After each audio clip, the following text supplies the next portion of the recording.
आपके ही अपने YouTube channel Chopra education में मैं हर्षाई चोपड़ा आपका हार्दिक स्वागत करता हूं। मेरे प्यारे बच्चों, गलतियां हर इंसान से होती है क्योंकि इंसान गलतियों का पुतला है।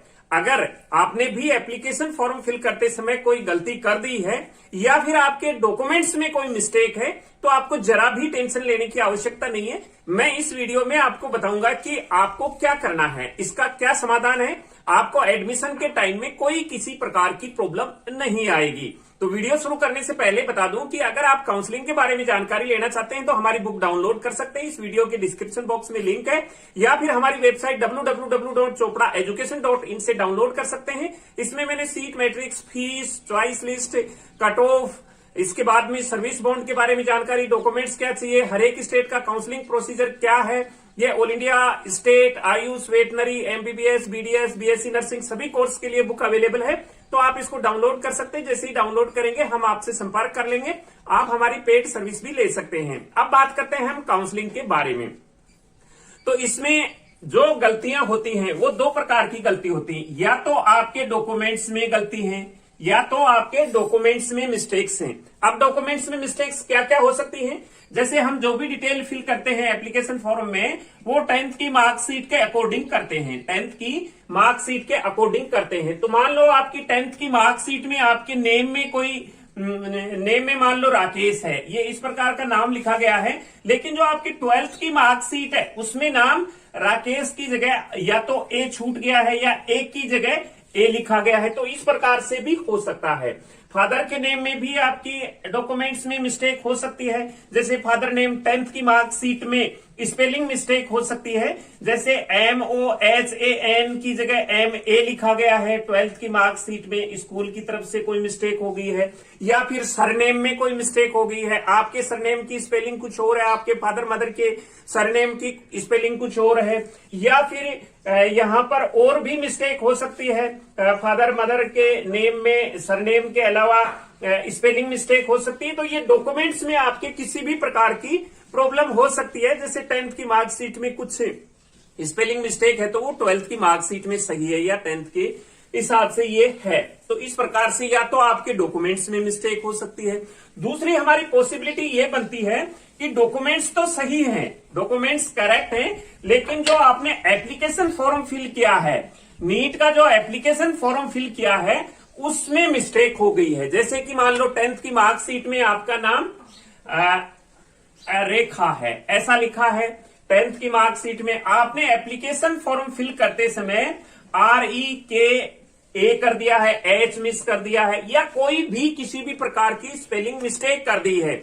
फादर नेम में स्पेलिंग मिस्टेक हो सकती है, मदर नेम में हो सकती है। तो ये किसी भी प्रकार की एप्लीकेशन फॉर्म फिल करते समय आपने मिस्टेक कर दी है। हो जाता है, इंसान से ही गलतियां होती हैं। हो सकता है करेक्शन के टाइम में ध्यान नहीं दिया हो, करेक्शन नहीं कर पाए हो, तो अभी आपको कोई प्रॉब्लम नहीं है। यहां डेट ऑफ बर्थ में जैसे कि मान लो 9 फरवरी 2002 है डेट ऑफ बर्थ, आपका यहाँ 2/9/2002 लिखा गया है, क्योंकि कंप्यूटर के सिस्टम में भी कभी ऐसा हो जाता है, पहले मंथ आ जाता है फिर ये डेट आती है। तो इस प्रकार से मिस्टेक कोई भी हो सकती है। तो ये अगर आपकी मिस्टेक हो गई है तो आपको जरा भी टेंशन लेने की आवश्यकता नहीं है। कुछ स्टूडेंट कोड को लेकर के टेंशन में है कि उन्होंने एप्लीकेशन फॉर्म में 2 कोड फिल कर दिया, 5 कोड फिल कर दिया, तो वो भी मिस्टेक्स हो जाती है। तो ये कोड को लेकर तो आपको जरा भी टेंशन लेने की आवश्यकता नहीं है। लेकिन अगर आपके डॉक्यूमेंट्स में या फिर एप्लीकेशन फॉर्म फिल करते समय कोई मिस्टेक हो गई है तो इसके लिए एडमिशन के टाइम में आपको एक एफिडेविट देना होगा। एडमिशन के समय जब आप मेडिकल कॉलेज में जाएंगे एडमिशन के लिए, वहां डॉक्यूमेंट चेक करवाएंगे, वहां डॉक्यूमेंट सबमिट करेंगे, ओरिजिनल डॉक्यूमेंट सबमिट होंगे, वहां आपको एक एफिडेविट देना होगा। एफिडेविट देना होगा। ये कहां से बनेगा और कैसे बनेगा इसके बारे में हम यहां पर चर्चा कर लेते हैं। तो एफिडेविट क्या होता है, स्टैम्प पेपर पर बनता है। जो स्टैम्प पेपर होता है, जैसे 50 रुपीज का होता है स्टैम्प पेपर, 50 रुपीज का हो सकता है, 100 रुपीज का हो सकता है। बाय द वे कभी कभी 100 का भी नहीं मिलता है, तो इससे ज्यादा का भी हो सकता है। तो ये इस स्टैम्प पर आपको एक एफिडेविट टाइप करवाना है और उस एफिडेविट में ये लिखना है कि मेरी यहां मिस्टेक हो गई है और इसको जैसे कि कौन सी डॉक्यूमेंट्स में अगर मिस्टेक है तो आपने उस पे ये लिखवाना है कि मेरी 10th की मार्कशीट में ये नाम है, 12th की में ये है, मेरे बाकी डॉक्यूमेंट्स में ये है, तो इसको ये पढ़ा जाए। तो इस प्रकार से एक एफिडेविट आपको देना होगा। ये एफिडेविट बनेगा कहां से? ये एफिडेविट बनता है कोर्ट से।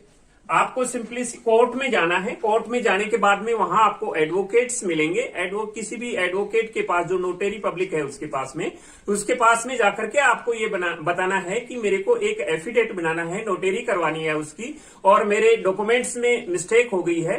तो उनको इस बात का पूरा नॉलेज होता है, क्योंकि रात दिन वो यही काम करते हैं। उनको आप पूरी तरह समझाइए कि मेरा नीट का एप्लीकेशन फॉर्म फिल करते समय मिस्टेक हो गई है, या फिर मेरे डॉक्यूमेंट्स में कोई मिस्टेक है। तो ये आप एफिडेविट कोर्ट से बनवा लें, ये पहले ही बनवा लें, ताकि आपको एडमिशन के टाइम में कोई प्रॉब्लम ना हो।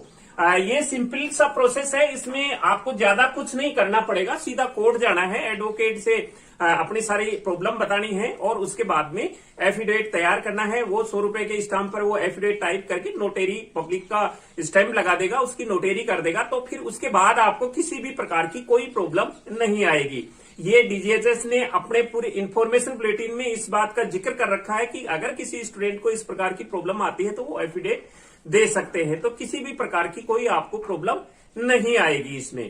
तो ये एक अपडेट थी। काफी सारे स्टूडेंट्स के कमेंट्स आ रहे थे इस विषय पर कि हमें क्या करना चाहिए, हमारी मिस्टेक्स हो गई, तो उसका ये समाधान मैंने आपको बता दिया है। तो मिलेंगे नई अपडेट के साथ नए वीडियो में। तब तक मैं हर्षाई चोपड़ा आपसे लेता हूं विदा। जय हिंद।